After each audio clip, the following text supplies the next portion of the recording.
Hi hello नमस्कार, तुमचं स्वागत आहे पुन्हा एका नव्या ब्लॉगमध्ये. आणि आजच्या ब्लॉगमध्ये स्टार्टिंगलाच सगळे नवे नवे दिसत आहे, कारण आज आम्ही आलेलो आहे बाहेर. हे बघा बॅकग्राऊंडला मस्त असं हॉटेल आहे आणि इकडे आहे केक. चल मामा परत बघा इकडे. तर आज आहे आमची ॲनिव्हर्सरी सेलिब्रेशन ताईंची. किती वर्ष झाली होता लग्नाला? 25 वर्ष. हा, 25 वर्षात पहिल्यांदा नवऱ्याने बाहेर आणले. का ग जानू? 25 वर्षात गायचं आज आम्ही बाहेर आलोय खायला, ते पण आजच आम्ही सुद्धा बरं का. हा, नाही तर एवढे 25 वर्ष हे पा हे तिकडे घरात ते तिकडे चालले ते. तो व्यक्ती हो ते बघा, ते त्यांनी 25 वर्षात माझ्या बहिणीला कुठेच आणलेलं नाहीये, त्यामुळे आज आणलेलं आहे. आणि आता मस्त अशी केक कटिंग होणार आहे. तर हे बघा ब्लॉग आमचा बघत राहा. किती मस्त असं डेकोरेशन आहे. भारीच अॅनिव्हर्सरी होईल तुमची. काय जानू? हो भारी गाईज, 25 वर्षाची अॅनिव्हर्सरी आम्ही याच्यात म्हणून 25 वर्षात पहिल्यांदा.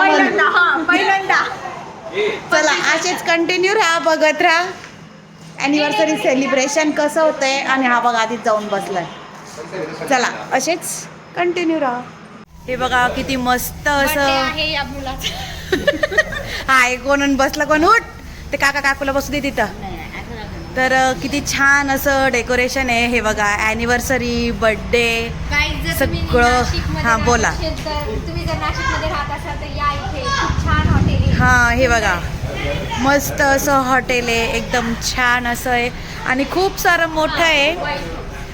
हां तर तुम्हाला नक्कीच समजेल कुठलं आहे. तर या नक्की. हां ही आहे आमची जानू. भविष्यात येणारी यूट्यूबर. काय हो, बायकोला काय गिफ्ट घेतलं? बायकोला काय गिफ्ट दिलं? माझ्या बहिणीला ॲनिव्हर्सरीचं पाहिलं का, म्हणजे नुसतं याच्यावर. चला ना तिथे बसा ना, मग मस्त आपण कटिंग करू केक. चला. हे बघा पहिल्यांदा एवढं मोठं सेलिब्रेशन.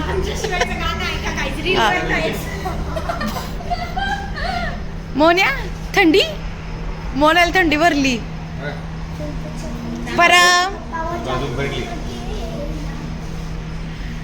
आता इथं फोटो सेशन सुरू झालेलं होतं. कुठलंही फंक्शन असू द्या किंवा काही पण, आपण फोटो काढणार नाही असं तर मुळीच होणार नाही. आणि हे एवढे लग्नाला 25 वर्ष झाल्यानंतर फर्स्ट टाइम बाहेर ॲनिव्हर्सरी सेलिब्रेट करत होते, त्यामुळे फोटो निघालेच पाहिजे. आणि त्यानंतर इथे मस्त असं केक कटिंग झालं आणि एक छोटासा ब्लॉग आहे की मी आज तुमच्यासोबत घेऊन आले, कारण आपला ब्लॉग यायला खूप दिवस लागत आहेत आणि ॲनिव्हर्सरी होऊन पण खूप दिवस झालेले, पण ब्लॉग एडिट करायला टाईम हा काही भेटला नाही. मग शेवटी म्हटलं चला आज ब्लॉग आपण टाकूच या. आणि इथे केक कटिंग झाल्यानंतर आम्ही निघालो मस्त असं हॉटेल फिरण्यासाठी, कारण आम्ही सुद्धा या हॉटेलला फर्स्ट टाइम आलेलो होतो. आणि ठरवलं की आपण पहिले सगळं हॉटेल बघून घेऊ, फिरून घेऊ आणि त्यानंतर ठरवू. कारण हॉटेल इतकं छान होतं आणि एवढं मोठं होतं की आम्हाला अक्षरशः चॉईस करावं लागलं की कुठे बसायचं. आणि ह्या हॉटेलला सुद्धा आम्ही फर्स्ट टाइम आलेलो होतो. आणि खरं सांगते खूप मस्त असा स्पॉट आहे आणि फिरण्यासारखंही खूप आहे, मुलांनाही खेळायला खूप छान आहे. आणि इथे आम्हाला यायला उशीर झालेला होता, त्यामुळे गेम झोनकडे आम्ही मुलांना नेलं नाही तर मुलांसाठी पण इथे छान असा गेम झोन त्यांनी क्रिएट केलेला आहे. जर तुम्ही कोणी नाशिकचे असाल आणि तुम्हाला एक छोटासा बर्थडे किंवा ॲनिव्हर्सरी सेलिब्रेट करायची असेल तर नक्कीच एकदा या हॉटेलला भेट द्या. मला कमेंट करा, मी तुम्हाला ॲड्रेस नक्कीच टाकेल. आणि हा छोटासा ब्लॉग मी घेऊन आले, तर तुम्हाला कसा वाटला तेही मला नक्की कमेंट करा.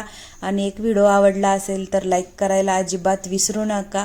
आणि जसं आम्ही हॉटेल फिरतोय तर आमच्यासोबत तुम्हीही एन्जॉय करा की हॉटेल इमॅजिन करू शकता की किती मोठं असेल.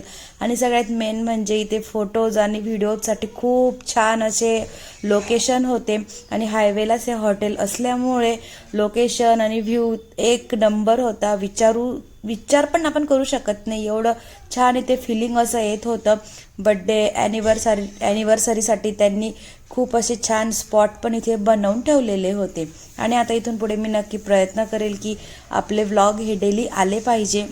त्यानंतर आम्ही एक टेबल चॉईस केला आणि तिथे येऊन फायनली आम्ही बसलो आणि मस्त असं जेवण आमचं सुरू झालं. तर आम्ही ही छोटीशी ॲनिव्हर्सरी सेलिब्रेट केली. तुम्हाला कशी वाटली नक्की कमेंट करा. व्हिडिओ आवडला असेल तर लाईक शेअर करायला विसरू नका. चला भेटूया नेक्स्ट व्लॉगला. बाय.